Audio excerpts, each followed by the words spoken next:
March 12, 2024.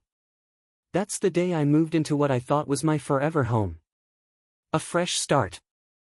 A backyard pool for summer barbecues. A place where I could finally breathe. But within weeks, I learned two things. First, my neighbor Karen ran the HOA like it was her personal kingdom. And second, she decided my pool was her business. The first fine was for $100. Unauthorized water feature. I laughed. I called Karen, thinking it was a mistake. Karen, rules are rules. Pay it, or this'll get ugly. That's when I realized. This wasn't a mistake. It was a shakedown.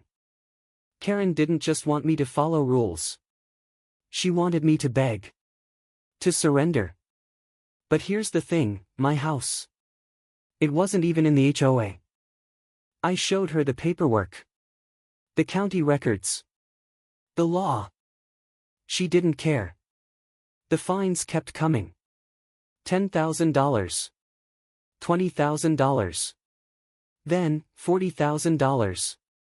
For a pool I built on my own land. One morning, I found my pool filter smashed. Then my mailbox dented. Karen's fines weren't just paper anymore. They were a warning: give up, or lose everything. I hired a lawyer. I documented every threat, every call, every broken fence. But Karen didn't stop. So, I decided to play her game. If she wanted to control my property, fine. But now, she'd have to pay to enter. The toll booth was my line in the sand. And Karen? She brought a bulldozer to a war she couldn't win. This isn't just about a pool. Or a fine. It's about what happens when someone thinks they can take what's yours, and how far you'll go to stop them. Spoiler alert. Karen hated tolls. Let's rewind. I'm Kelvin. For 10 years, I saved every penny working double shifts as a nurse. And this, gestures to the house, was my reward. A 3-bedroom ranch with a pool. No more apartments.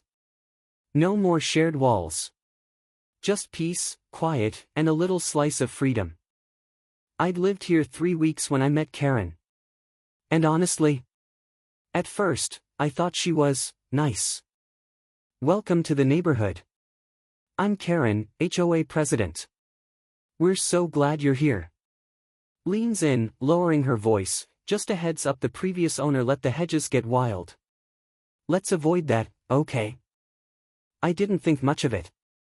I mean, who doesn't want a tidy yard?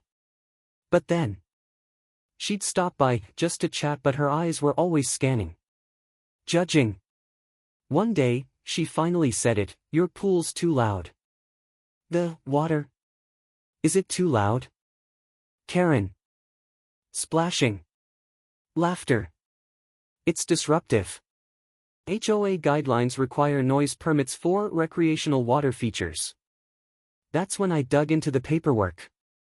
Turns out, my house was part of a 1980s land dispute.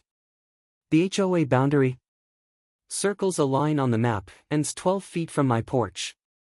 Karen, look, I'm not even in the HOA. The pool's my business. Karen. This neighborhood has standards. If you want to stay, you'll follow my rules. That was the moment I realized, Karen wasn't just enforcing rules. She was rewriting them. Excessive sunlight? Really? I half expected a fine for improper cloud alignment. My neighbor, Mark, is being interviewed on his porch. His face is pixelated. Mark. Karen's been president for 12 years. She's like a homeowner Mussolini. My wife planted tulips once. Once. Karen fined us for non-native flora. The fines kept coming: $500 for grass over 2.5 inches, $1,000 for unauthorized patio furniture. I tried to reason with her. This is harassment. I'm not even in the HOA. Karen. Pay the fines, or we'll place a lien on your home. Neighbor, Sarah, whispering. I'd love to help, but she watches us. Last month, she fined the Johnsons because their kid's bike was parked illegally. Karen wasn't just power-hungry. She was a one-woman surveillance state. I started documenting everything. Because if this went to court, I wanted proof that I wasn't crazy she was. For a while, I thought maybe she'd back off. Maybe the law would scare her. But then, the $40,000 letter came. That's when I knew. This wasn't about rules. This was a war. The fine started small $100 for unauthorized water feature, $250 for excessive splashing. At first, I thought it was a joke. I mean, what's next, a fine for unapproved pool noodles? But the letters kept coming, and the tone got nastier each time. Karen at my doorstep. Karen. You're not above the rules. If you don't pay, we'll put a lien on your house. A lien? For a pool she has no authority over? That's when I realized Karen wasn't just playing HOA president. She was playing judge, jury, and executioner. I knew I had to fight back. So I documented everything, every letter, every threat, every time Karen just happened to be walking by with her phone out. I wasn't going to let her rewrite the rules of my life. I had a meeting with a legal expert in a cozy office. Legal expert. You're not under their jurisdiction. This is harassment. You have rights. And you're doing the right thing by keeping records. I nod, relief and determination on your face. I felt a weight lift off my shoulders. I wasn't crazy. But Karen? She was just getting started. Then things got ugly. I woke up one morning to find my pool toys slashed and my mailbox hanging by a thread. Karen denied everything, of course. But who else would care this much about a pool float shaped like a flamingo? In a community meeting, Karen stands at the front, trying to rally support. Karen raising her voice. We must protect our property values. This pool is a blight on our community. Neighbors glance at each other, some rolling their eyes, others looking uncomfortable. She called an emergency meeting, tried to turn the whole neighborhood against me. But cracks were starting to show. People were tired of the drama and tired of paying for it. As I was sitting at my kitchen table, head in my hands, the final notice arrives, $40,000 in fines. $40,000. That's what she wanted. For a pool on my own land. That's when I snapped. If Karen wanted to control access to my property, I'd give her something to control. I started sketching plans, buying materials, assembling wood and metal in your driveway. Friends and neighbors watch, some curious, some supportive, some shaking their heads. Construction of the toll booth, wood beams going up, a small roof, a hand-painted sign, private road, toll required. I installed a payment box and a camera. I built a toll booth right at the entrance to my property. If Karen wanted to charge me for my pool, I'd charge her and anyone else just to set foot on my driveway. Neighbors reacted, some laugh, some pay the toll with a wink, others grumble. Karen storms up to the booth, furious. Karen red-faced. This is outrageous. You can't do this. Actually, I can. My property, my rules. Just like you said. The toll booth was more than a joke.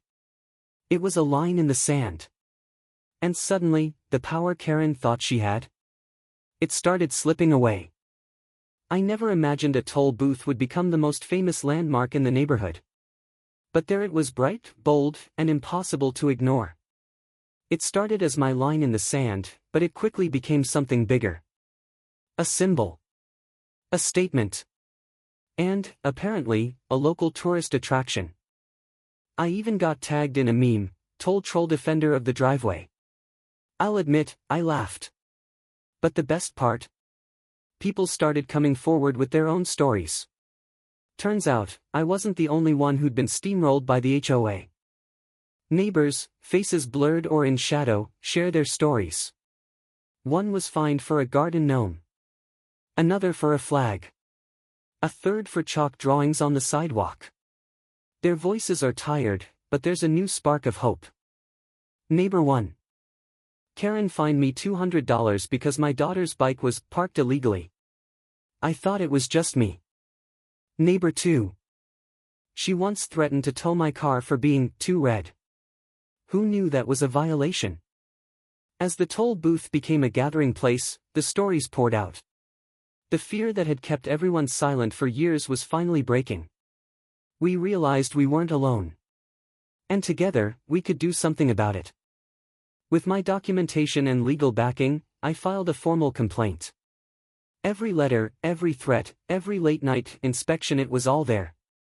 My lawyer smiled and said, "You've got them." The judge listens as my lawyer presents evidence. Karen sits at the front, her face tight. The judge reads the threatening notes aloud. The room is silent. The court sided with me. Karen and the HOA had to back down. The fines were wiped away. The threats stopped. And Karen? She was removed from the board by a vote of the very people she'd tried to control. The community holds a meeting. Neighbors openly discuss HOA abuses. An audit reveals deeper issues: mismanaged funds, questionable contracts, echoes of real-life HOA scandals. Turns out, Karen's reign wasn't just about my pool. The audit found missing funds, bogus fines, and a pattern of bullying that went back years. The new board promised transparency and accountability. For the first time, people felt heard. It wasn't just about me.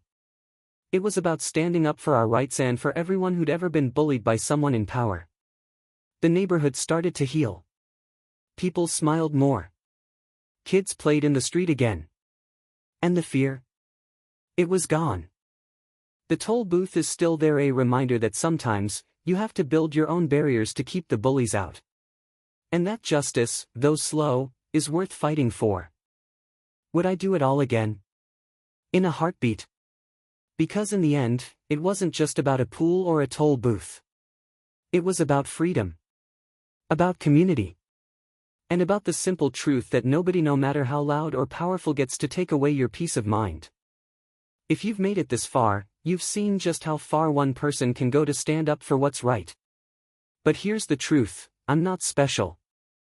I'm just someone who refused to be bullied out of my own home. And if you're dealing with an HOA that's overstepping, you can do it too. The first thing I learned? Document everything. Every letter, every email, every phone call, keep it all. If you have a conversation in person, follow up with a summary in writing. If you notice property damage or receive a fine, take photos, save receipts, and keep a timeline. A strong paper trail is your best defense if things escalate. Don't let frustration get the better of you. HOAs count on homeowners getting overwhelmed or backing down. Stay calm, stay smart, and respond with facts. Stick to written communication and avoid heated arguments. If you need to, send a formal written response, firm, professional, and backed by the rules. Talk to your neighbors. You're probably not the only one. Compare stories. Patterns of harassment are hard to ignore. When you stand together, your voice gets a lot louder. If you're stuck, don't hesitate to seek help. Here are a few steps you can take. Request your HOA's governing documents, bylaws, CC and RS, and meeting minutes. You have a right to see how decisions are made and rules are enforced. If you can't resolve things through conversation, try mediation or arbitration. These processes are often faster and less expensive than court, and many states require HOAs to participate in them before you can sue. If all else fails, consult an attorney who specializes in HOA law. Sometimes, just a letter from a lawyer is enough to make the board back down. And if you need to go further, your documentation will be your strongest ally. Check the video description for links to resources, step-by-step guides, legal aid, and support groups where you can connect with others who fought and won. My story isn't unique. But together, we can make sure it's not repeated. Stand up, speak out, and never let Karen or anyone else take away your peace of mind. You have rights. You have a voice. And when you use them, you make your whole community stronger. The toll booth is still here. It's a reminder that sometimes, you have to build your own barriers to keep the bullies out. But it's also a symbol of justice, of community, and of the freedom that comes from standing your ground. Justice can take time, but it's always worth fighting for.